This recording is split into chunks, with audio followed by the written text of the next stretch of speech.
Mars, nakita mo na ba yung bagong house and lot ni Marie Curing? Oo, Mars. Balita ko 1 milyon daw yun. Utang naman. Tama, correct yan sinabi mo, Mars. Balita ko, palagi din daw nag-aaway yung mag-asawa ngayon. May pera nga, pero di naman masaya yung pamilya nila. Tama ka dyan sa sinabi mo, Mars.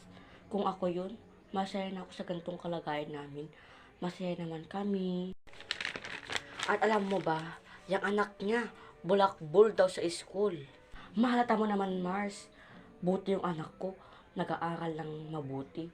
At alam mo, palaging with honors. Hay nako talaga, Mars. Hindi ko papalapitin yung anak kong babae dyan. Balita ko, babaero daw yan. At alam mo din ba, yung anak ni Kumare Linda, may boyfriend daw at pinapatulog daw sa bahay nila. Hindi na ako magugulat kapag buntis na yung batang yan. Kakaiba na talaga mga kabataan ngayon, Mars. Hindi na ako magugulat kapag nabuntis na yung anak ni Kumare Linda. Diyos ko,